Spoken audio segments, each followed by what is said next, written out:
Nice one, Johnny, mate.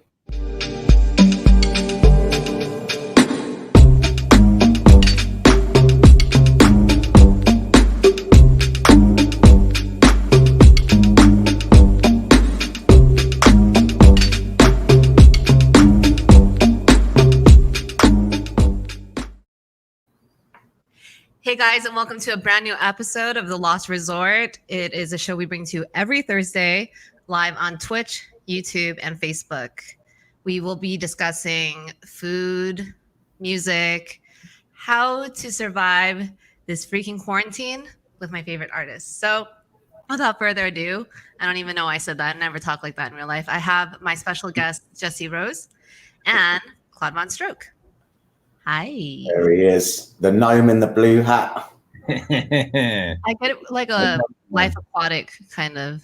Yeah. Totally. It's full Wes Anderson.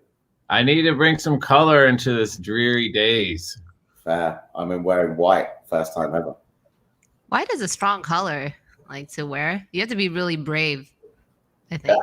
Yeah. I felt I must be having a brave day. I don't think I've ever worn white. Yeah. Or I haven't washed clothes for 5 weeks, one or the other. You wear white trainers though, because you're from the UK, right? Yeah, of course. Yeah. What's that thing wearing? I remember learning. Oops. Okay. Technical difficulties. Okay. Anyways, I will manage. What is it? What are those guys that wear like all the Burberry shirts? I don't know if that's a thing anymore, but it was a thing. Are they called chaps? Is that derogatory? I don't know if that is. No, yeah, that's derogatory, but I'm not a chap, so it's not derogatory for me. Isn't it by region though? Isn't there's like different names for different regions? Like one is, but that's not a region. Being a chav is not a region. That's just being a chav. There's like it's a lifestyle. I don't even know all the words. Whatever. What's going on? I have a schedule here. Let's see. So yeah, we have you guys on the show. We will have people chiming in via chat and sharing their questions for you or comments. Hopefully, most of them are positive. Actually, I would only read the positive ones. So that was. I like the negative ones. But does. If anyone has negative feedback for Claude VonStroke, today is the day. I'll read it, I promise. Okay. But yeah, so we're sharing music, and it can be music from us. I mean, not me, from you guys. But yeah, our favorite tunes and songs that are meaningful, some songs that we've made that are meaningful. So I want to start with the first one that Jessie picked. It's called Latchkey. It's by DWY. Dewey. Yes. Dewey. He's like the industry's favorite artist that no one outside of the industry knows yet, but he's going to be musician. Going to be massive, I reckon. And it's unreleased. It's unreleased. I managed to get it just for you, a little exclusive. Thank you. I love these exclusives. It's gonna come out on Future Coming out on Wilder, which is Tom Wilder. Windish's label, but via Future Classic. So, yeah, a whole nice. And it's got a really cool point of view video made for it as well. That's going to come out that he made in his house because obviously, what choice did he have? I mean, look at what we're doing right now. I just made a video in my house too. What was that? I just made a video in my house too of one of the songs we're gonna play. Yes. It's all in my own house as well. So everyone who's here That's all you can do now. Minutes. Yeah. Lots of good things happening. But yeah, we're gonna weirdly sit on this video chat while we listen to this first song. So Latchkey by DWY. Dewey.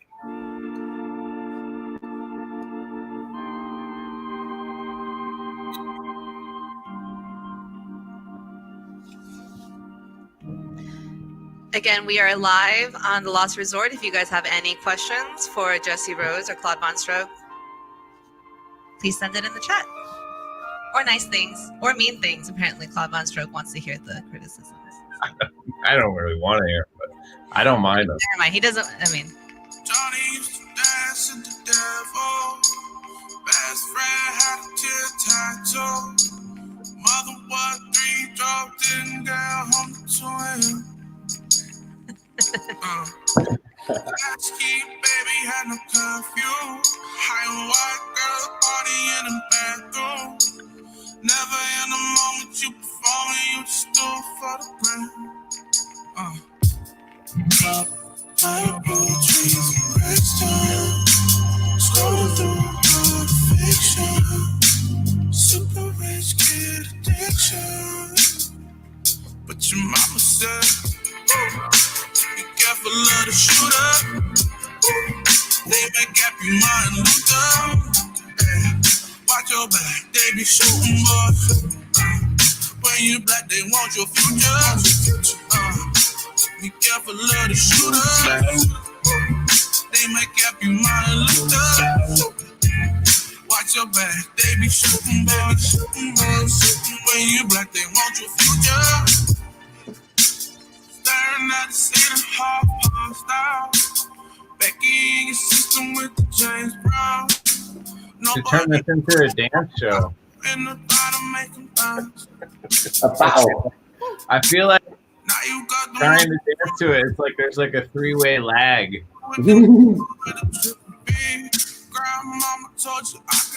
5 latency.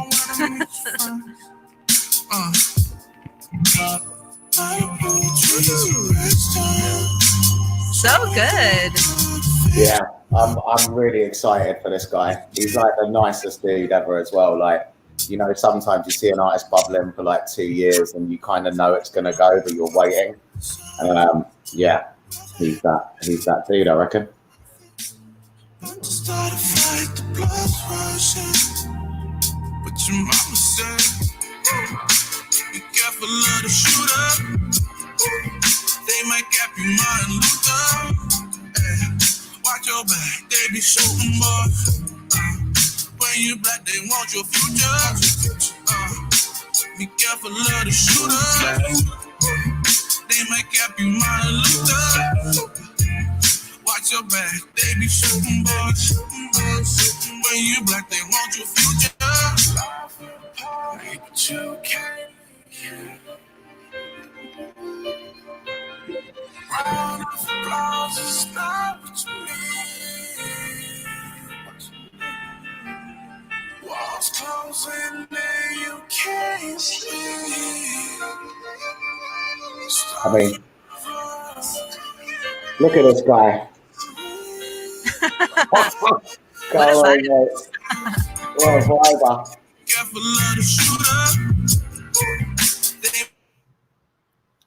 It's nice. Cheers.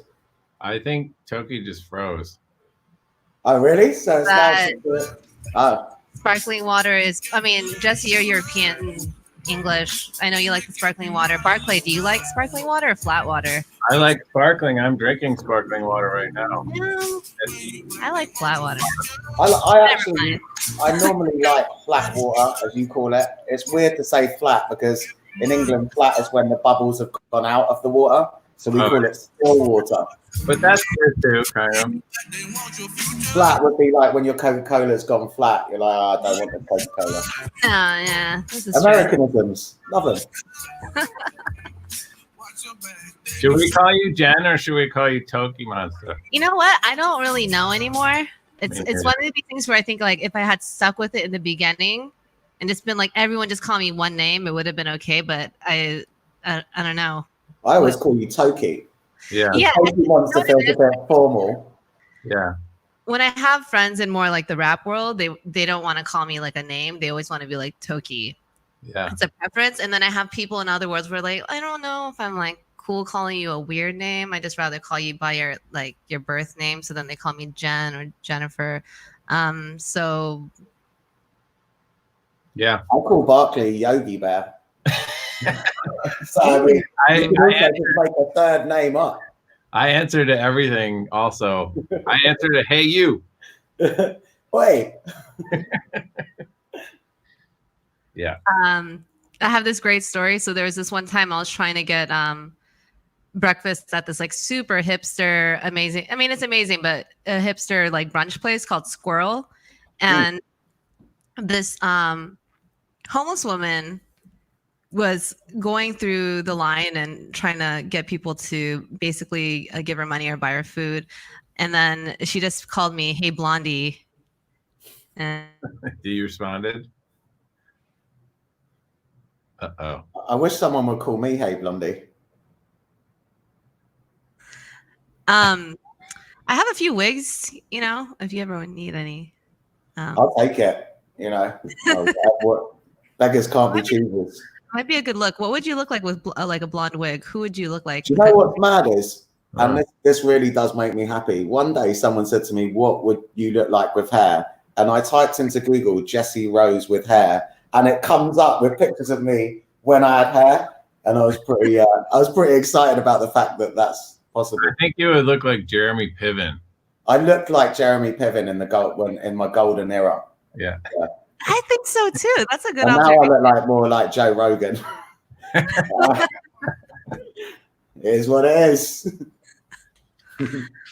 with the British accent. But yeah, so that brings me to one big part of our show, which is the eating section. Yes. And basically what we do on the show is kind of highlight how we survive on food. So initially the concept was, you know, ways that we're supporting local businesses by ordering takeout. And yet we had Eli from Soul Clap on our first episode, and he doesn't live in a place where he can get any takeout. So he's actually been cooking. His wife has been cooking for him at home.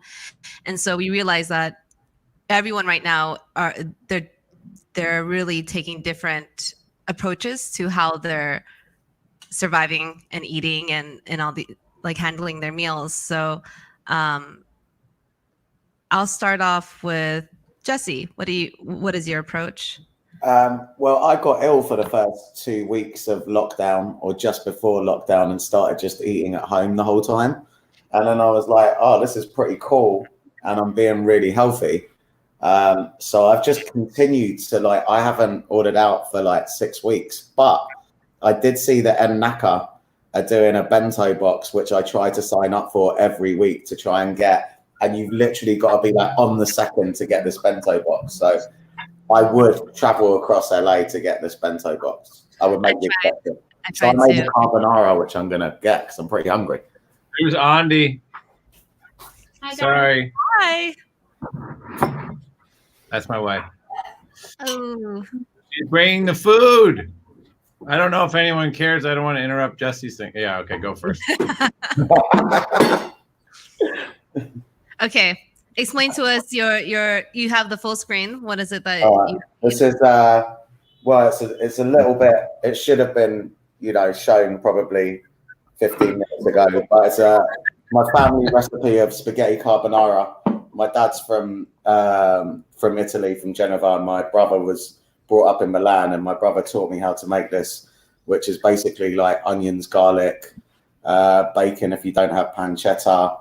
Make the pasta, chuck an egg at the bottom of the pot, do that very quickly, chuck the pasta in, chuck the bacon in, loads of parmesan. And yeah, it's the fattiest, I guess, pasta you can make, but it's good. Okay. After quarantine dinner party at your house. Yes, come. He's made me food before. He's a good cook. Oh, also, like, excellent choice of pasta. A little like wide noodle action right there. Little FOMO. Oh, yeah. Yeah. Barclay. Yeah. So I also said in the beginning, Claude VonStroke / Barclay Crenshaw, because you have two identities. Either way. Well, Barclay's my actual real name, so my alias is my real name, which just confuses everyone. Yeah, but it's okay. Confusing. But we're not like super religious, but we do big Easter. And we have all these colored eggs, and we never know what to do with them. But I love deviled eggs, and so Andy made me deviled eggs. And I have a salad that I made, just like lettuce and stuff, cheese, and a sparkling water. That's amazing. How relatively. I mean, it kind of is takeout because he didn't make it, so it kind of is like Some of these eggs are from our chickens. Like this one is not even dyed. It's actually blue. They lay blue eggs. That's insane. Is it just from the pigment from what they're feeding on? No, certain chickens lay blue eggs. Like it has nothing to do with what they eat. They just lay blue eggs. I don't know what someone actually asked, any thoughts about a digital online barbecue anytime soon? It could happen.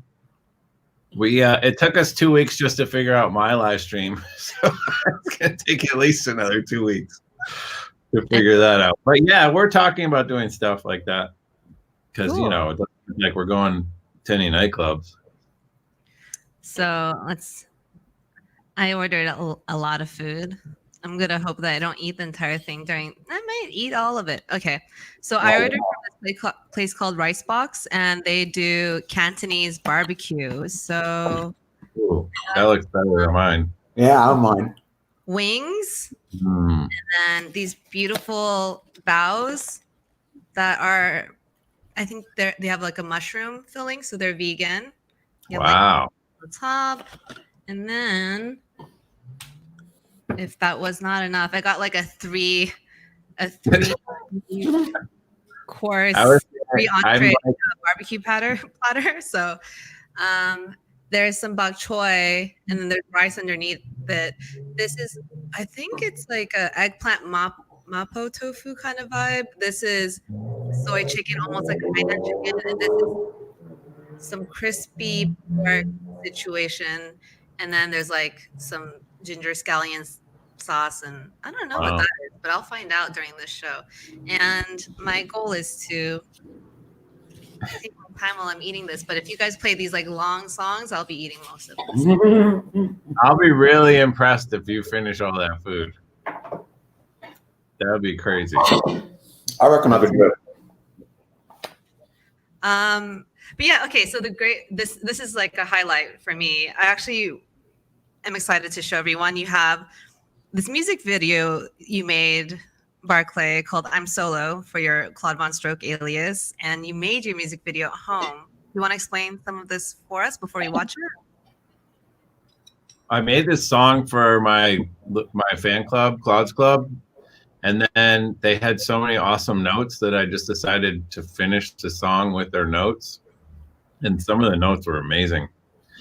And so I made the song way better than the first version. And then I was like, we should just release it, because not only I made it before the Corona-Roni came down the pipeline, but the theme is exactly for what we're in right now. So I just decided, like, let's release a track, and then I'll just shoot a music video all by myself at my house. So I bought this thing called like God, what is it called? Like a 1X. It's like an action camera for people who are like skateboarding and stuff. No, it's not a GoPro. It's a 360 camera, and it automatically erases the selfie stick in the footage before you even edit it. It erases the selfie stick, so it doesn't look like you're holding anything. So the entire video is just me walking around my house, and it looks like somebody's shooting it, but it's just me holding a selfie stick. And there is a little bit at the end where my daughter, dressed up in one of those big, like, rave blow-up balls that we painted gray and then put Solo cups on the outside to make it look like the coronavirus. And that's it. That's the whole video. That's amazing. Okay. Let's watch it. Okay.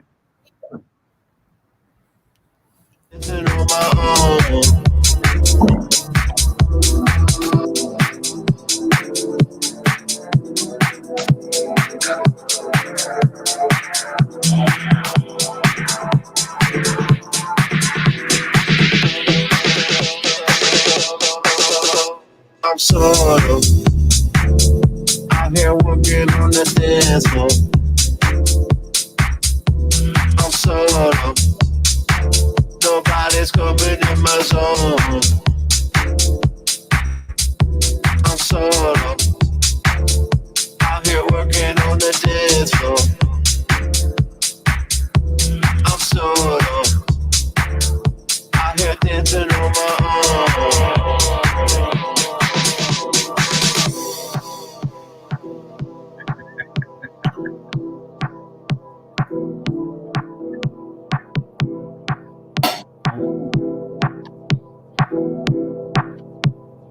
It's my attic.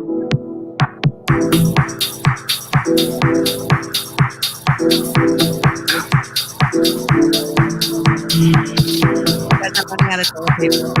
For real.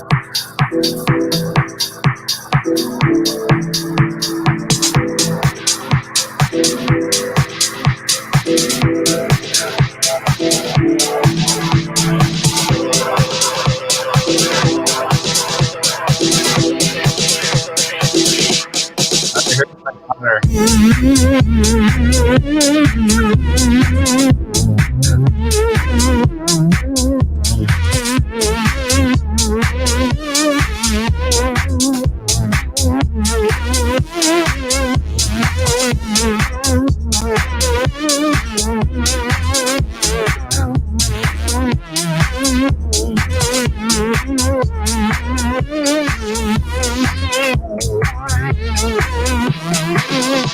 I'm solo, out here working on the dance floor. I'm solo, nobody's coming in my zone. I'm solo, out here working on the dance floor. I'm solo, out here dancing on my own. I'm so.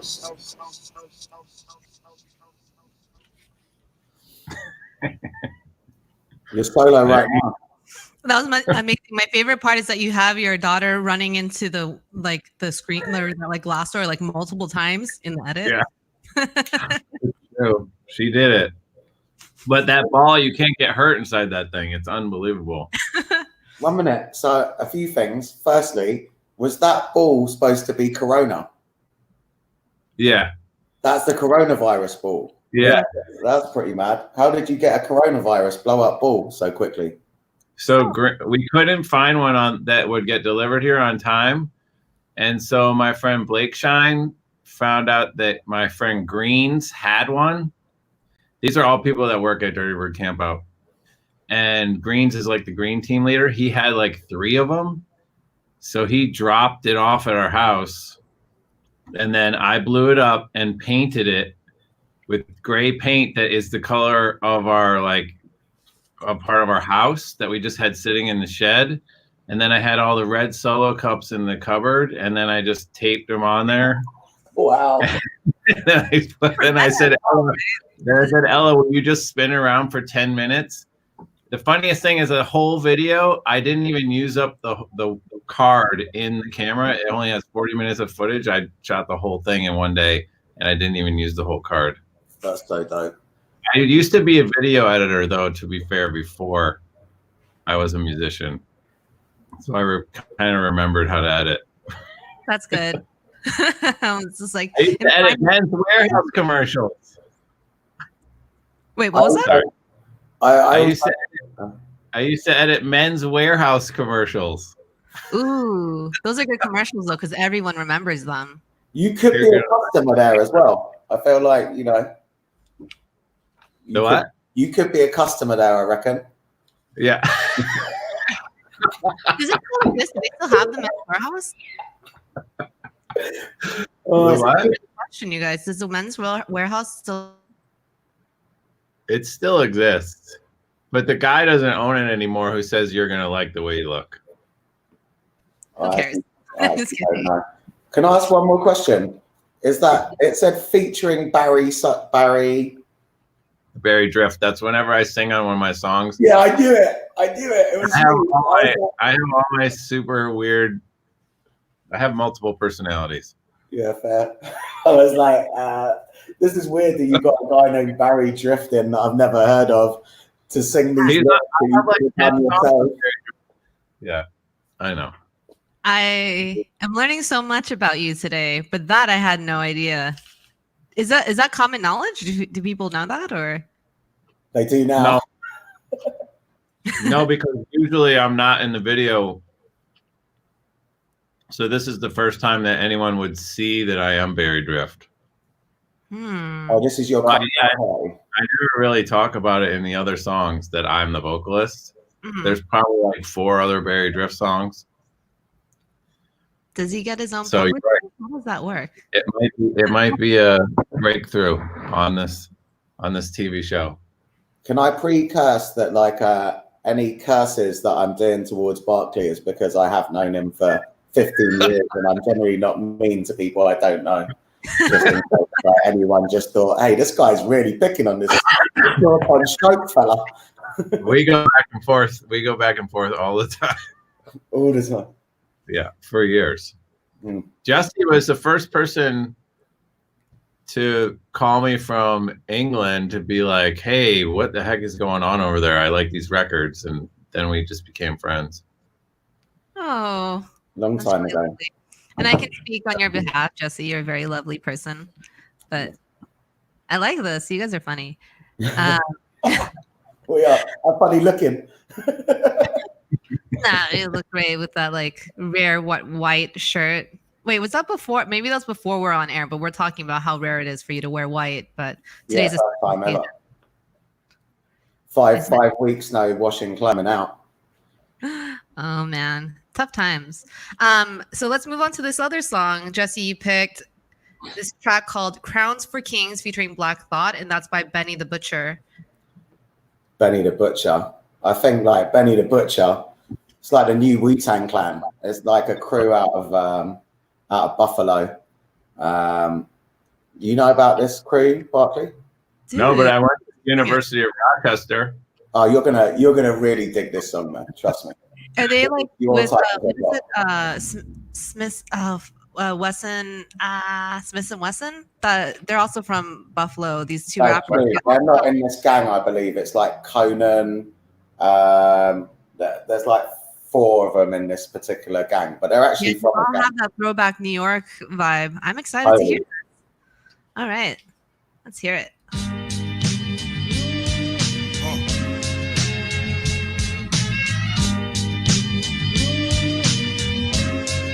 Every king will I have a story for after this.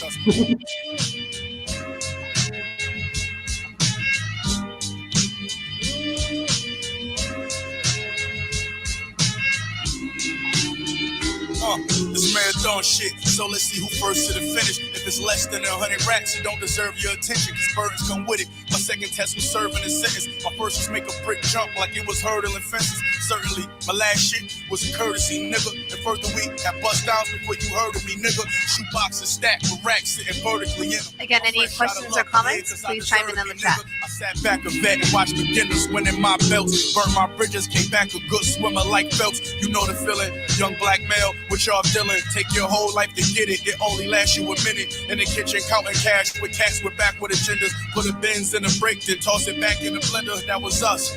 Next to a big, like I was Puff, the good die young. All the OGs 30 and up. And Alexander McQueen kicks just to dirty him up. Money tree branches break when they not sturdy enough. See, I was good with the bag I roll. Water in my jewels, put them on and baptize hoes. Walk in my shoes, we got shack size souls. Your flatline nose, whack rap niggas wearing half size clothes. What's the dilly?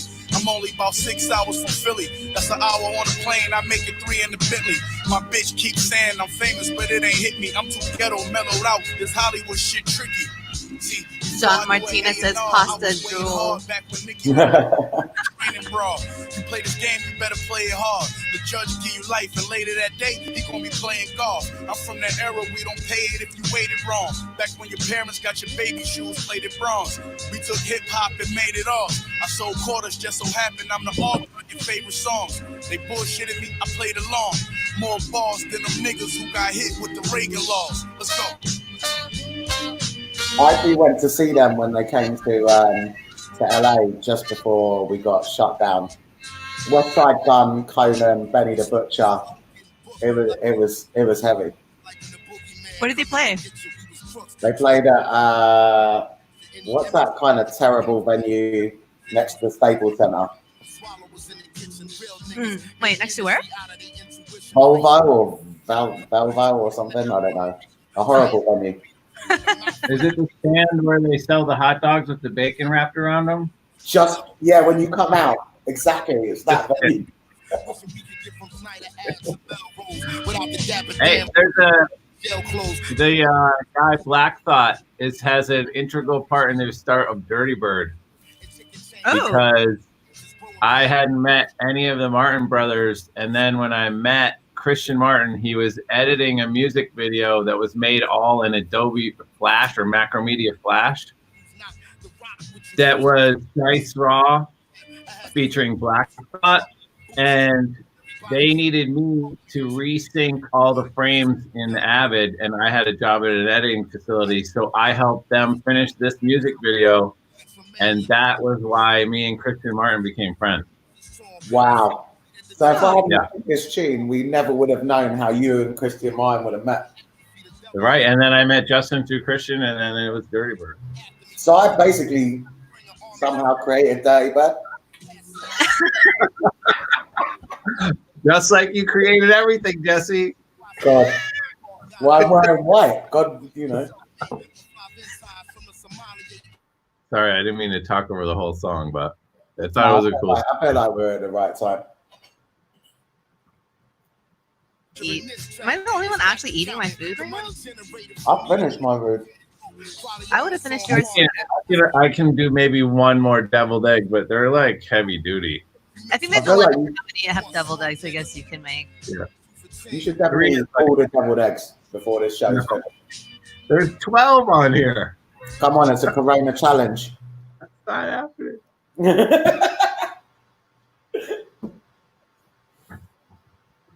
They're pretty good. They look good. I wanted to send me some. We'll mail them to you. You could also drop them at my house and just like put them on the floor and then I'll pick them up, you know? Right. That's the new thing where people bring you food and they just drop it. And they're like, yeah, that's the new thing. Yeah. I have this issue where whenever I do order any kind of delivery or even packages right now, they've been dropping it off at my neighbor's, and my neighbor lives right across from me, and it's a different building, but we have the same number for our units. And so there was one day I saw this bag on my porch.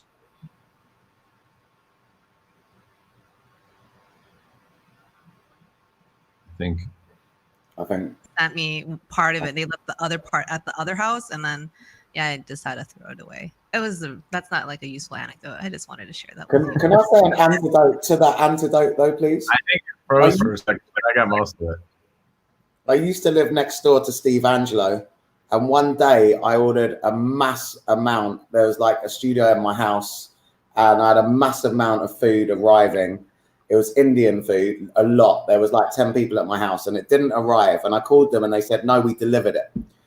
And I said, what did the door look like? And they said, oh, it's this color. And I said, oh, you've delivered it to the wrong house. You've delivered it to Steve Angelo's house, right? So I hit up Steve Angelo on Twitter, and I go, mate, you've just accepted delivery, probably 20 bags of Indian food.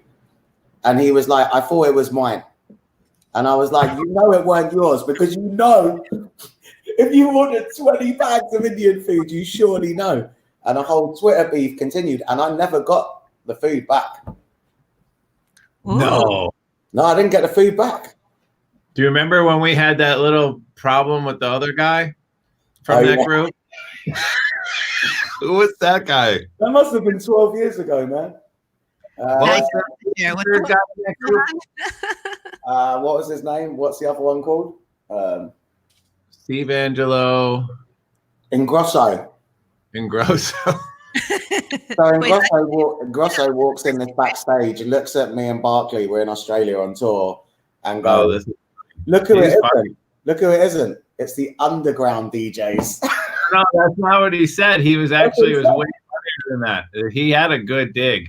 He goes, "Look who it is! It's Mr. and Mrs. Underground." Oh shit! Is that what he said? Yeah, it was actually funny. I thought it was funny, but then you went off on him, and then we almost had a but that it was good. Yeah, we won't tell the rest of that story. That's amazing. Welcome to our life.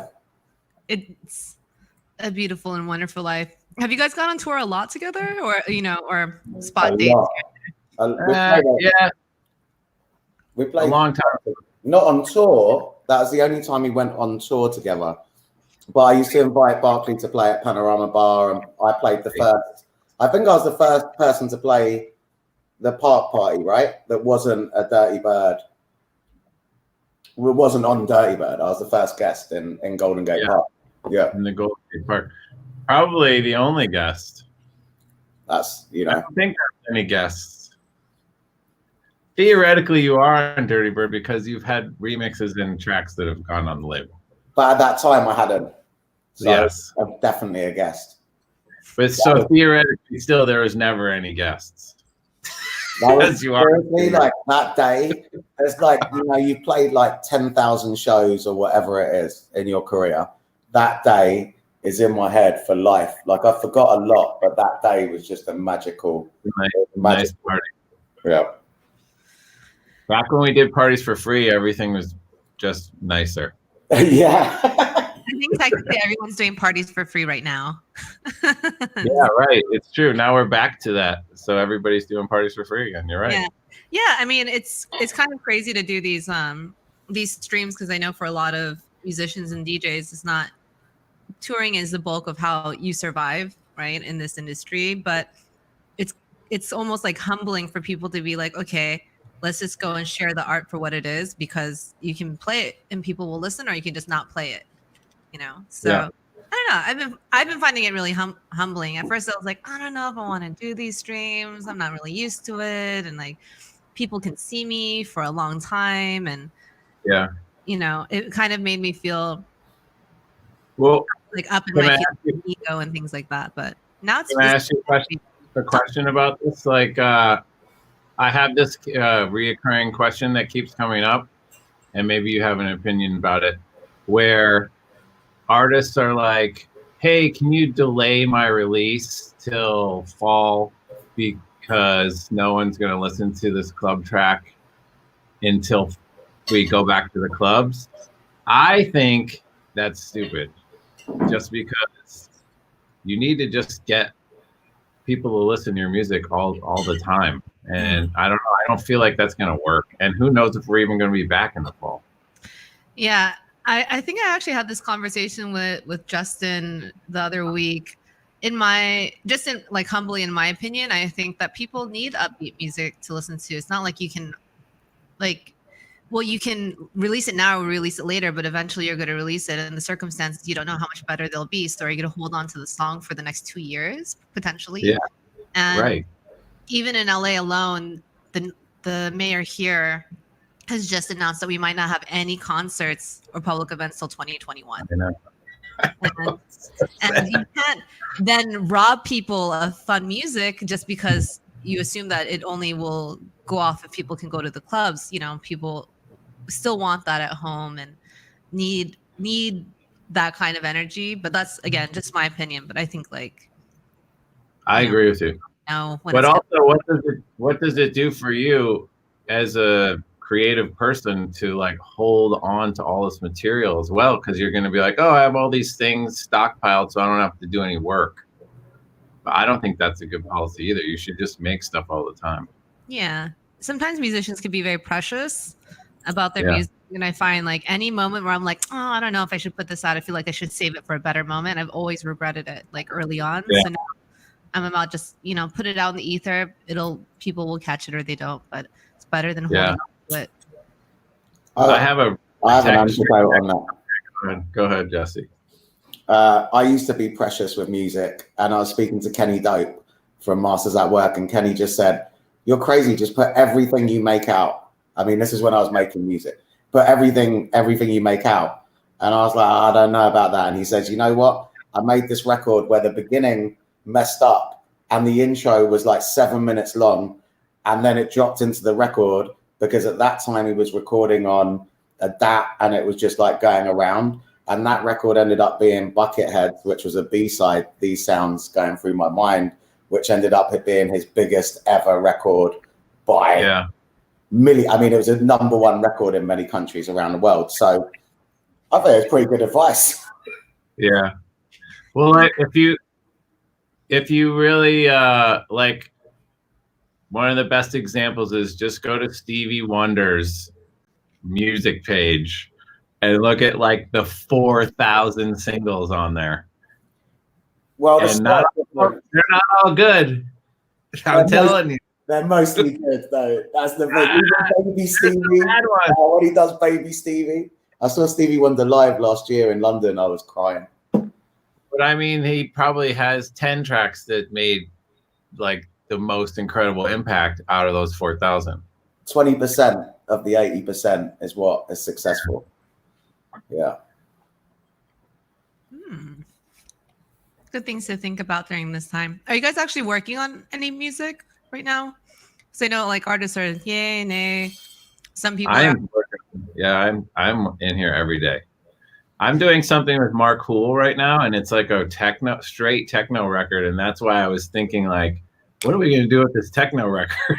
But I'm like, we're just gonna put it out. Yeah, I was gonna say as well that I feel like putting out music now and doing these kind of streams and these things is like you're doing a public service at this point.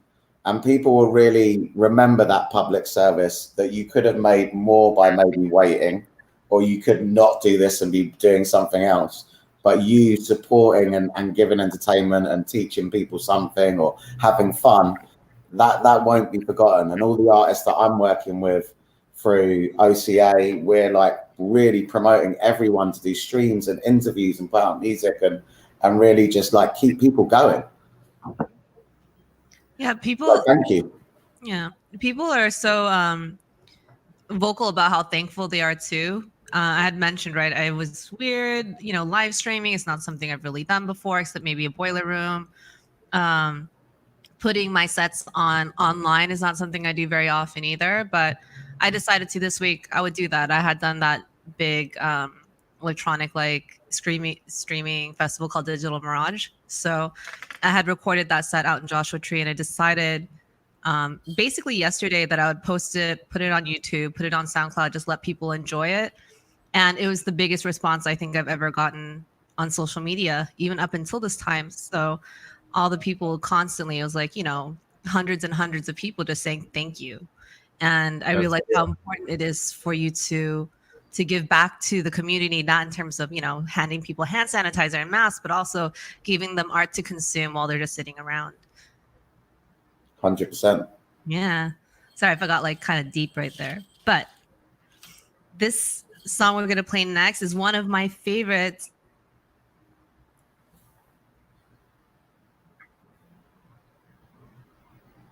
Hello? I keep going in and out, but I swear I'm still here. Yeah. Okay. I was wondering if it was me, but you're it's glitching a tiny bit. Yeah, it's me. Okay. But yeah, why do you like the song so much? Why would you like to share it? Wait, which song is this? Oh, did that much of you cut out? Okay. Yeah, I didn't hear anything. Sorry. Darn. Okay, so Sunslice Twinkles by Dimlight, and it's one of my favorite songs. Yeah, this song is so cool, and it's just like I love a track where I just cannot figure out how it was made.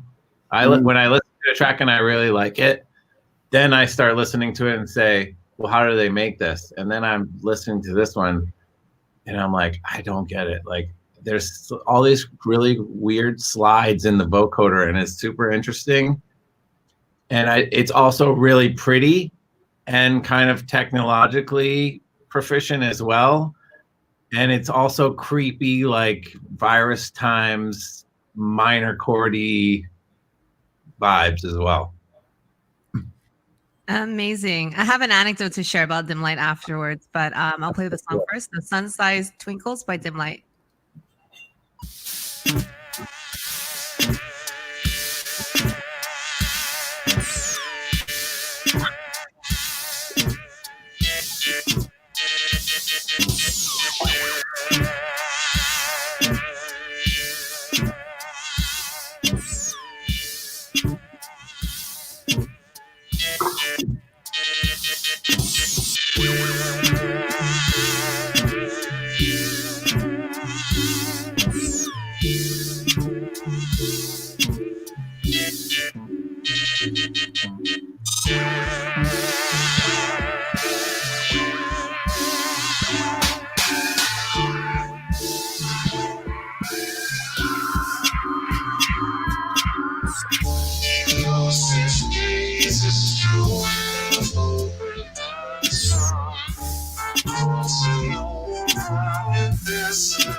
On the quick step.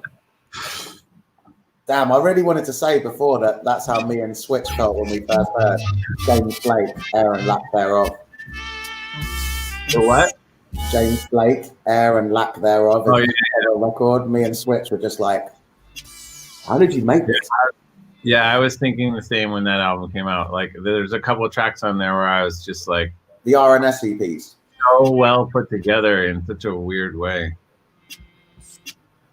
Is this an old track as well? Because I feel like I know it. Yeah, I know it. 2011.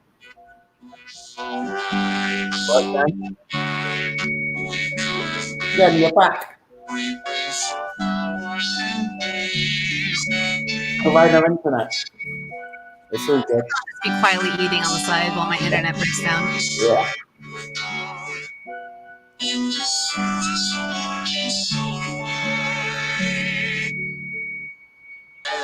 I feel like it's a real analog vocoder or something. There's something about it that I can't figure out. Why don't you just ask him? That's a very good idea. The great thing now is like you can literally DM someone and say, "Hey, how'd you do that?" I believe he does actually use a real vocoder with a tube in the mouth. Yeah. There should be really old videos of him performing, because I know that he did videos of himself at his studio. I haven't heard from him for a while. That would make sense if he was doing the thing where it's controlled with the tube, because then he could do the pitch wheel on his keyboard and it would slide it out like that.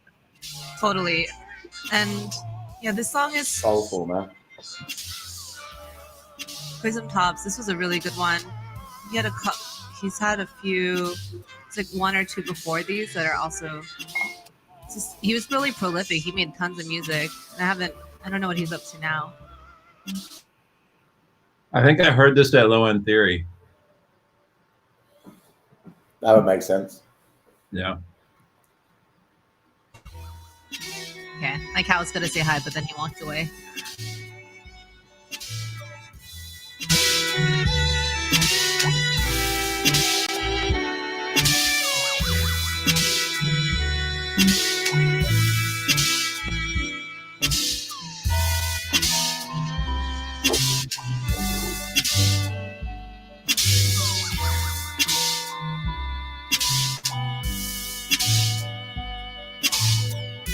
What's everybody's prediction about the real world? Does anybody have a prediction? A date? A date? I've been taking bets too. When we'll be able to go back outside. Lucky for us, we can go outside today. Yeah. Then we can go There's outside. people that can't literally go outside. We're still. Oh, that's true. You're we right. call it like a lockdown in LA, and we're like, oh, we can only go to the shops or Air One, or like we can only walk around Griffith Park. It's so terrible. And then there's like people in Europe that are literally, or even in New York, like my friends will not leave their apartment because it's just like heavy. Yeah, I think we're very lucky to be in LA right now. Shout out everyone in New York. I feel like it will be back in the summer. I mean, I was speaking to a friend in Beijing, and he's got some clubs and restaurants, and they opened 2 weeks ago, and his clubs and restaurants were like 50-60% full on the first week. So I feel like it's, that made me feel very optimistic for the summer. I hope that's true. I don't think it's coming back till January. Big festivals aren't coming back till January. That's just a fact. Yeah. Oh, sad day. You guys think Coachella's not happening this year? No. Me? Nah. Okay. No comment. No I comment. don't think so, but I don't know. Yeah. I hope that happens. On a more positive note, you can shave your hair off and look like me. It's free. You can do it until Corona's over. Just shave it off. Not you, Toki, because you're doing the show, but anyone. For me? By Barkley's already done it. He shaved his head off. He just that's why he's wearing. Oh, that's a Corona hair right there. I know. Look at this hair. Corona hair. Some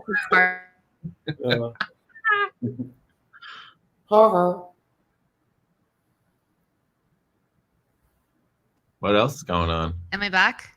Yeah. Yes. No. It's you're generally away for like 2 seconds. It's just like doo-doo. Tapping in and out. Someone asked, Jessie, is retirement over? Yeah, well, I mean, I've retired from touring the world and kind of making music, but I took a new profession of helping other people who make music to help them with their creative stuff. Set up a company doing that, which is, I feel like it's the same as what I was doing before. It's just not music. Now we think about music videos and live shows and artwork and all other types of things. It was interesting for me to realize that, you know, when you're being creative, it doesn't need to be for one particular thing. You can pivot to lots of different things. It's the same bit of your brain. I think you would probably know that, Toki, about the brain and where the creativity bit is. Oh, yes. Who knows, really? All I know is it's not here. Or it is. It's not, yeah. It's somewhere here. It's here. That's what I know. Yeah. But yeah, of course, because, you know, I was working with you up until now because of Corona. But, you know, you guys have been doing like a wonderful operation with all the creative work and making lots of dreams happen and things that really supplement and complement the music itself. Because at this point, music is not just the music, it's the whole experience, right?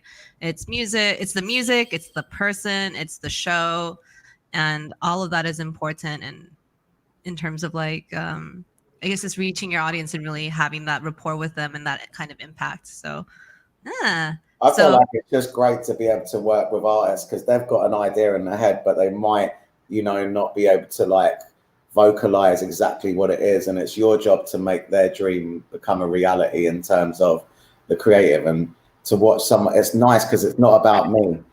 I love that. Like when you guys wake up every day, it's very much about you. When I wake up, it's about someone else. So it's really nice to do that for someone that's not the light on me. I knew you were good at this a long time ago. I have a running tab. I've been pinging Jessie for free information for like 15 years. In return for free stays at his house whenever I was in LA. It was a good deal. So let's move on to the next song. This is also a classic and one of my favorites. So it's Organ Donor by DJ Shadow. And this one was picked also by Barclay. I thought this would just be fun. We need some fun stuff. I always smile when I hear this track. Okay, so I have a story about this. I remember seeing DJ Shadow perform maybe at the Mayan, or it was one of the downtown venues, but it was a long time ago, maybe in 2004 or 5 or something like that. And at that time, everyone just wanted to hear the song, and he wouldn't play it. He would play organ bits, and then he would stop playing it. It's like at least 4 or 5 times throughout the set. He would just play the beginning of it and stop playing it, and everyone would be like, "But why?" And then it was the very last song he played, of course. So I think the whole thing is a sample. Yeah, it's like actually I have it here. It's actually Giorgio Moroder's song "Tears," so that's what he sampled. Of course. Cool. Let's hear this.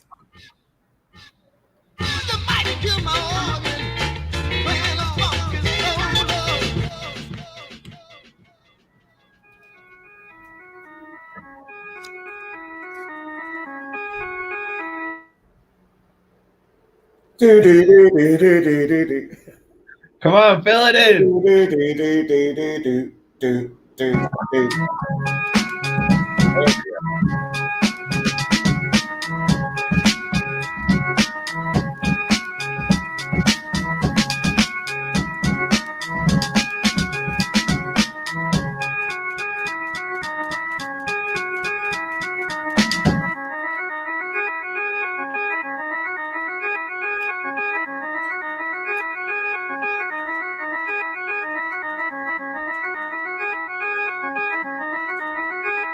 That is cool when you know it's completely ripped off. Oh, it's fucked up, this start. Yeah.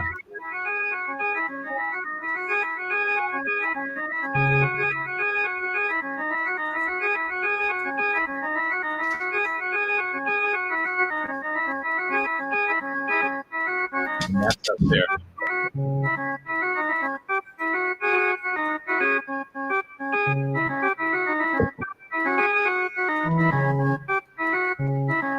I like this part of the track because it's like totally messed up and he kept it in. It's cool. There's a part of the track where he messes it up. Well, it's kind of messed up the way it's Oh, going. right, yeah, where it's like. Yeah. Sounds like he's chopping pre-record.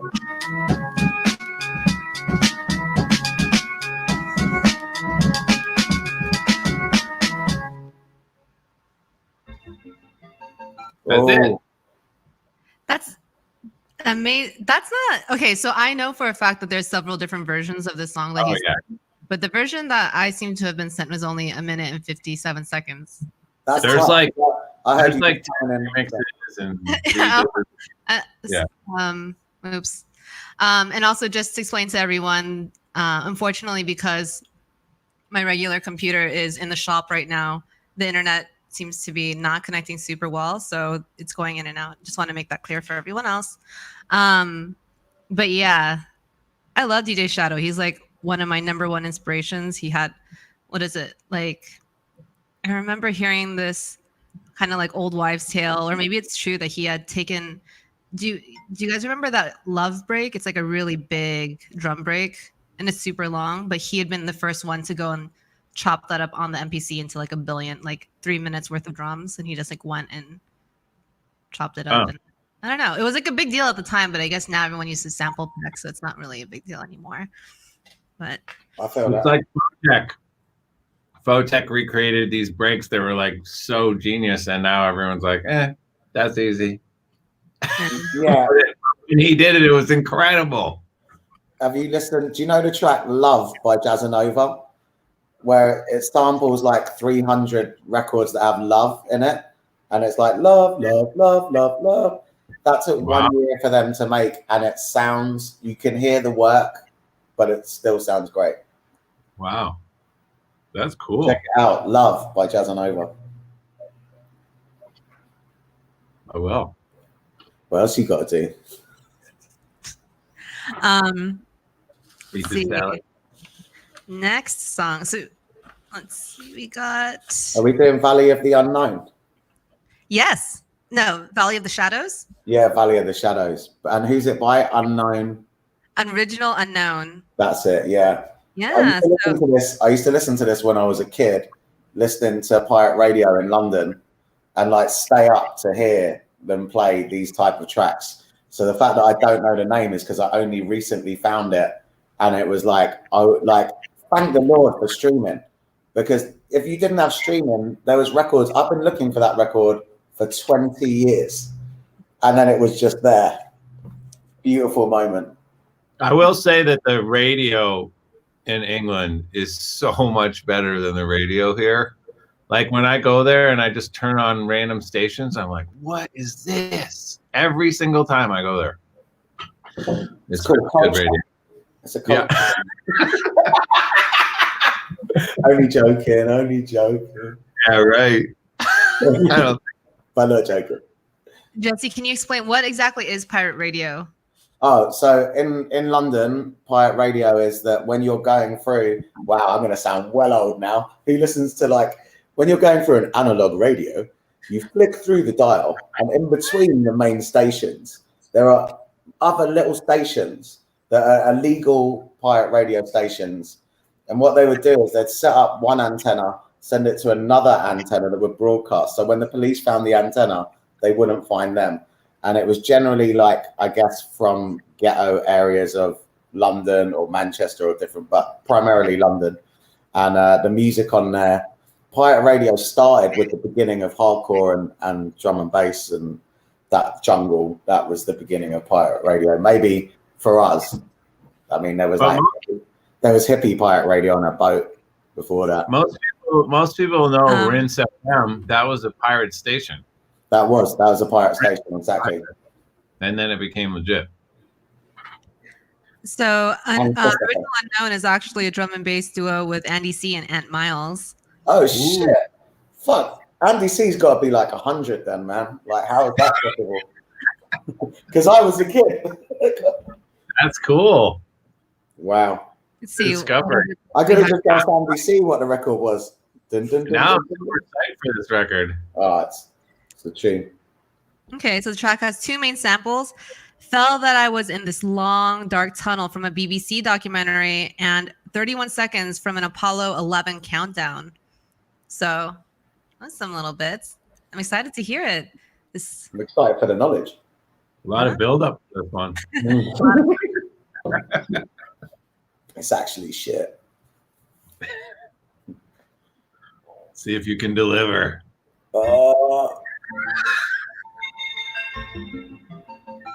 This is actually a B-side as well. No way.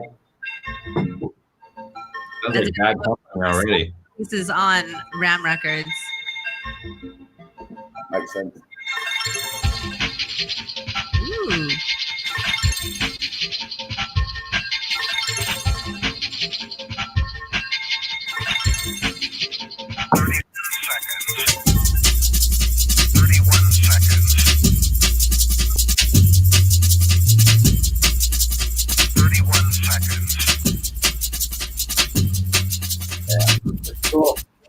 Ooh, so good.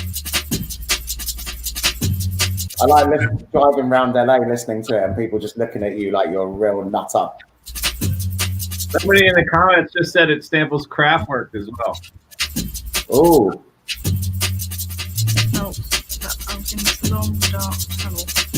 Oh, it's Origin Unknown. Yeah, that's true.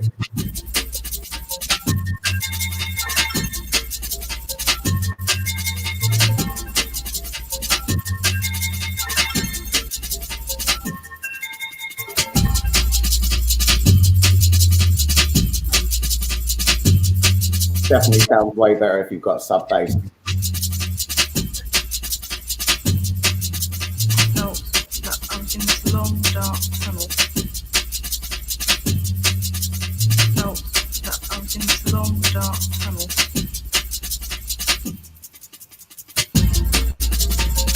Dan, did you ever DJ drum and bass? I love drum and bass. I used to when I was like 14, 15.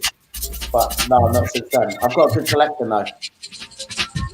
I mean, I know you play a lot of stuff, but I was started out as a jungle DJ. So did I. Even though no one liked jungle in Detroit at all. Same. In Bristol. Same thing, weirdly. And then after me came like Ronnie Dyers and Crust, and then it became massive. I was living in Bristol for like 5 years when I started DJ. 14. It's a real town there. A lot of music heroes from Bristol.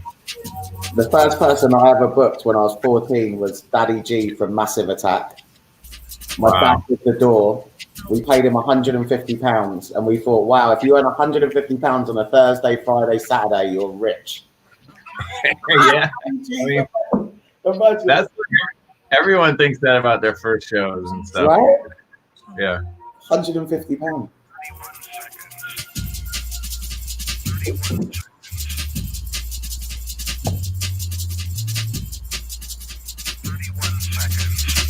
Marky. The comment just said DJ Mikey's, but it was DJ Marky that we had to camp out. But whatever. Don't disrespect the dyslexics, man. You know what it was saying. It was a great set. He's right. Do you guys have any other good stories together other than getting into a fight with Ingrosso? That's so mad because I was thinking about that fight in Amsterdam. That was quite funny. We can't tell that story. No, Come on. tell that story. Damn. No, That's too much. we're like That's kids. a lot. I I don't know.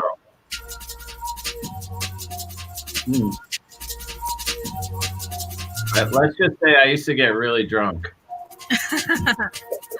I'll tell you a story that happened on that night. He walked into this like one of the biggest promoters in Holland's house. He does all the festivals. Walked in and no, because it's cool. Because the story is cool. And when you have terrible taste, and the guy looked at me and said, "You need to leave." Wait, what happened? It's because I had smoked a massive joint, and I had no idea what I was talking about. He walked into the promoter's house, looked around. We didn't know this guy, and he went, "You have terrible taste." Now, Barkley was right. He did have terrible taste, but probably not what you normally say when you arrive at someone's house. And then the guy looked at me and said, "You should leave." Why would I say that? It's so stupid. But you got away. The thing with you is you'll say it with a smile, and people will just be like, "Hey, it's cool, man. It's cool." I deliver bad news with a happy face. I would like to say to everyone that's been watching us, like, just to stay pragmatic. You know, we don't know when it's going to be done, so don't start making up ideas that you're going to be in until 2021. We don't know. So keep positive. Use this time to be creative. Use this time to think about what you want to do in your life. Use this time to connect with people you may not have connected with. Make this a positive. You look back at this time and say, wow, that was a positive time. I got to stop and do a bunch of things I'll never get to do and have the time to do. We don't know when it's going to be done, but let's keep pragmatic.